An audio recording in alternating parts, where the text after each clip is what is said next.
मध्य प्रदेश की मोहन सरकार जलों के संरक्षण के लिए लगातार काम कर रही है। ऐसे में जलों के साथ साथ पर्यावरण का भी संरक्षण हो, जल गंगा जन अभियान भी चल रहा है। मेरे साथ में जन अभियान परिषद के उपाध्यक्ष मोहन नागर जी हैं। मैं उन्हीं से बात करता हूं। सर, सरकार लगातार प्रयास कर रही है कि जलों का संरक्षण हो, बावड़ियों की सफाई हो, और इसको लेकर अब ये अभियान भी है और लगातार उसमें निरंतर गतिविधियां चल भी रही हैं। जी बिल्कुल। मध्य प्रदेश के मुख्यमंत्री डॉक्टर मोहन यादव जी ने यह दूसरा वर्ष है जब जल गंगा संवर्धन अभियान मध्य प्रदेश में जन भागीदारी के माध्यम से प्रारंभ किया है। और 30 मार्च को गुड़ी पड़वा के दिन से उन्होंने क्षिप्रा के तट उज्जैन से इस अभियान को प्रारंभ किया है। और यह अभियान सरकारी स्तर पर तो चल रहा है, अलग अलग प्रशासन के विभाग है वो अपना काम कर रहे हैं, लेकिन इसमें जन समाज जुड़े, जल से जन जुड़े, इसके लिए विशेष रूप से हमने मध्य प्रदेश जन अभियान परिषद के माध्यम से कार्य प्रारंभ किया है। और मध्य प्रदेश की 16,000 पंचायतों में अभी तक हम ये काम कर चुके हैं और बड़े पैमाने पर जन भागीदारी इस काम में हो रही है और अनेक प्रकार के इसमें हमने काम हाथ में लिए हैं। एक तो जैसा आपने बताया कि पुरानी जितनी बावड़ियां हैं, हमारी जो प्राचीन जल संरचना है, जो सैकड़ों वर्षों से हमारे पूर्वज जिसका पानी पीते आ रहे हैं, जो जल संचय का एक माध्यम हमारे यहाँ पर थी, वो धीरे धीरे घर में नल आने से या आधुनिक साधन आने के कारण वो सब उपेक्षा का शिकार हो गई। कहीं कचरा घर बन गई, कहीं लोगों ने उस पर अतिक्रमण कर लिया। तो ऐसी 1600 से अधिक बावड़ियों को हमने समाज के सहयोग से फिर से स्वच्छ किया है और उन बावड़ियों में फिर से वर्षा जल का संरक्षण हो इस योग्य बनाया है। और उसके लिए हम गंगा दशहरा के दिन, विश्व पर्यावरण दिवस के दिन 5 जून को उन बावड़ियों को बावड़ी उत्सव करके हम मना रहे हैं। जैसे मुख्यमंत्री जी से भी आग्रह किया कि वो किसी बावड़ी के उत्सव में सम्मिलित हो, तो एक अभियान के तहत बावड़ियों का एक बड़ा किया है। इसी के साथ हमने 6,000 से अधिक तालाबों का गहरीकरण में हमने भाग लिया है।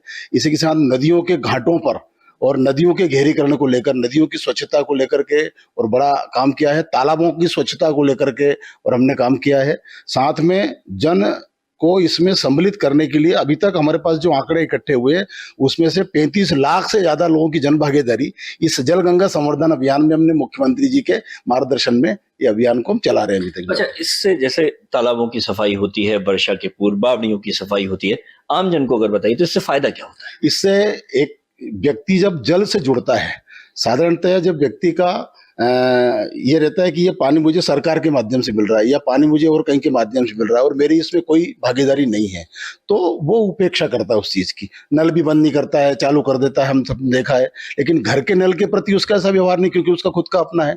तो जब हम उसको इस अभियान से जोड़ते हैं, जब उसको तालाब में ले जाते हैं, चाहे वो 2 तसला ही मिट्टी निकाल पाता है, चाहे हम उसको तालाब में, नदी में ले जाते हैं, चाहे वो 1 तसला ही कचरा बाहर निकालता है, लेकिन वो उसके साथ उसका मन जुड़ता है कि मैंने इसमें काम किया है और इसलिए मैं इसको गंदा नहीं करूंगा, मैं इसको अस्वच्छ नहीं करूंगा, स्वच्छ रखने का प्रयास करूंगा।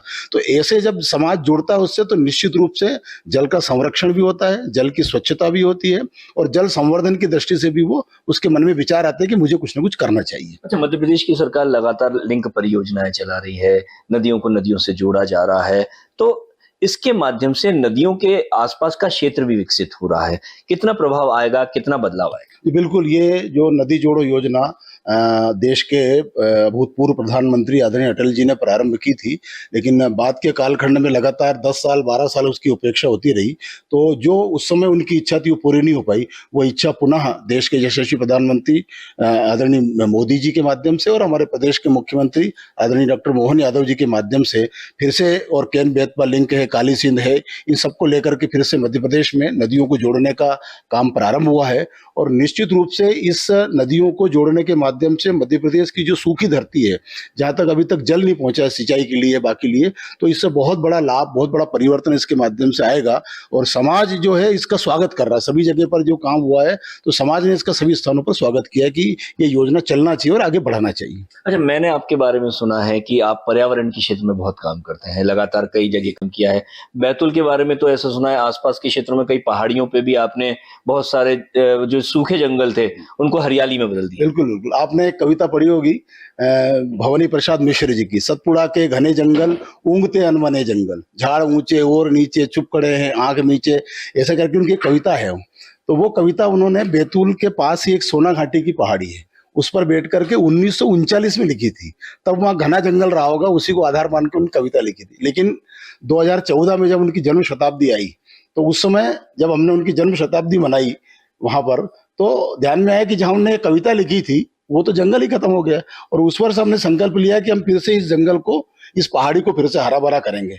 और तभी से हमने वहाँ अभियान प्रारंभ किया, और उस अभियान का नाम हमने गंगा अवतरण अभियान दिया, क्योंकि गंगा जिस प्रकार से धरती पर आई थी तो सबसे पहले पहाड़ के ऊपर आई थी और पहाड़ से बह जाती थी, इसलिए पहाड़ पर उसको रोकना, वर्षा के जल को पहाड़ पर रोकना, धरती के अंदर ले जाना। इसके लिए फिर हमने वहाँ कंट्रोल टेंच बनने का काम किया, खंतियां, और वो भी जन भागीदारी से किया। उस पहाड़ी पर लगातार हमने 7-8 वर्ष तक 8,000 से ज्यादा कंट्रोल टेंच बनाई, और उसके बाद हमने 30-32 हजार पौधे वहां पर लगाए, और एक 7-8 वर्षों की मेहनत के बाद में लगातार उनकी देखरेख की, और आज वो पहाड़ी फिर से हरी भरी हो रही है। एक 2-4 वर्ष के बाद हम फिर से कह सकेंगे सतपुड़ा के घने जंगल, ऊँगते अनबने जंगल। ऐसे ही हमने अन्य पहाड़ियों को भी लिया। जब एक हमारे पास मॉडल हो गया कि हम ये कर सकते हैं, तो फिर हमने आजादी के अमृत महोत्सव में 75 पहाड़ियों पर जो इस प्रकार की सूखी और वृक्षविहीन पहाड़ियां थी, तो गांव गांव में हमारी जो विद्या भारती जनजाति शिक्षा के माध्यम से हमने जल शक्ति टोलियों का निर्माण किया, और ऐसे 75 पहाड़ियों पर हमने काम किया, और सभी पहाड़ियों पर परिवर्तन आ रहा है। ऐसे अनेक गाँवों की जल की समस्या हमने गाँव की जन भागीदारी के माध्यम से दूर की है, कि गांव का व्यक्ति ही अपने गांव की समस्या को हल कर सकता है, सरकार से उसमें सहयोग कर सकती है।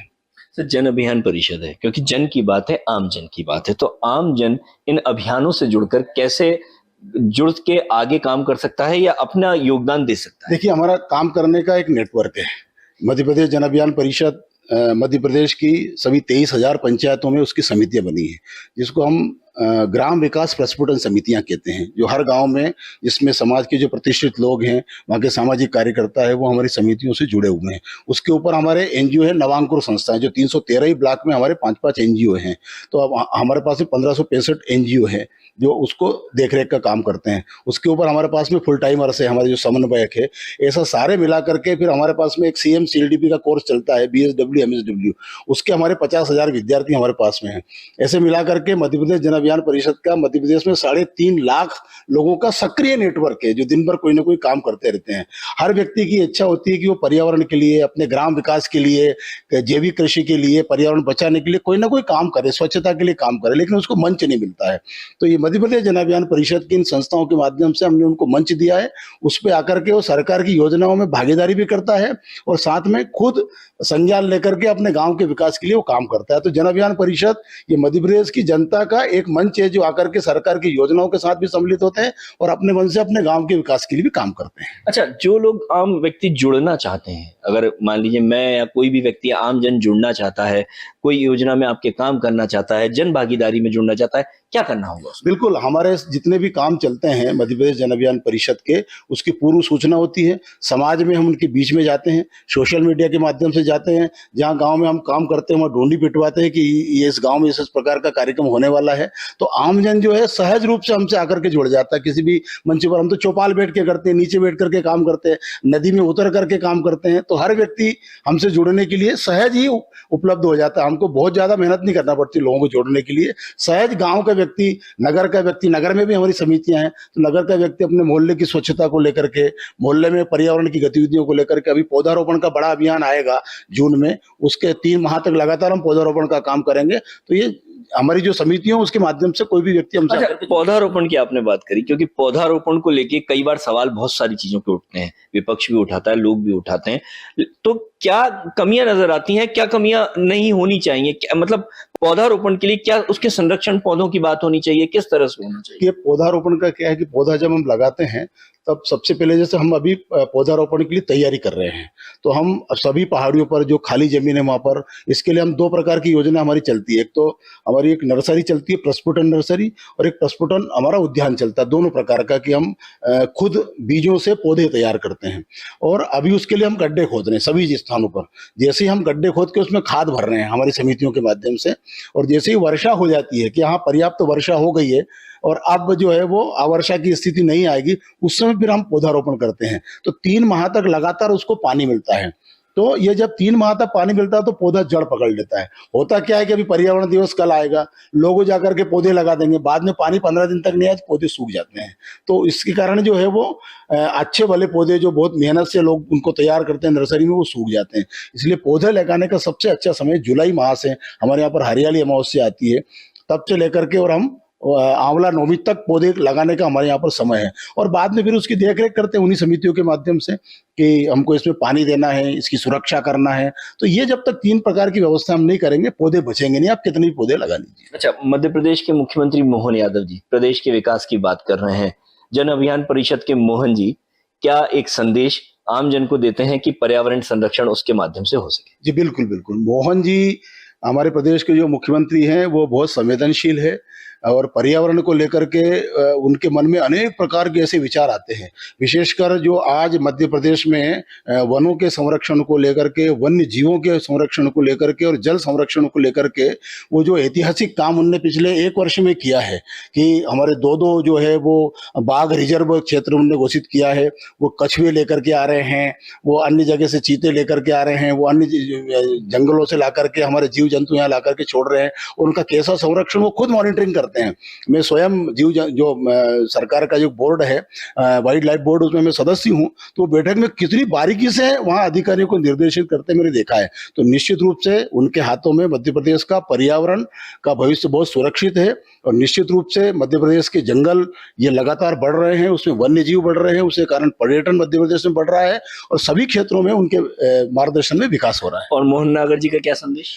हमने उनने जो मार्गदर्शन किया उसके अनुसार हम काम कर रहे हैं, और जैसा मध्य प्रदेश जन अभियान परिषद के माध्यम से सरकार की योजनाओं का जनता में नीचे तक क्रियान्वयन हो, सरकार की सारी योजनाओं का लाभ समाज को मिले, और समाज में जो सरकार की योजना है उसमें भागीदारी हो। अभी तक एक तरफा काम चलता है कि सरकार ने कोई योजना की, सरकार तालाब खोद रही है, लेकिन उस तालाब में जनता की भी भागीदारी हो। तो 2 तरफ का सेतु का काम जन अभियान परिषद करती है। समाज और सरकार के बीच के हम सेतु हैं, दोनों को जोड़ते हैं।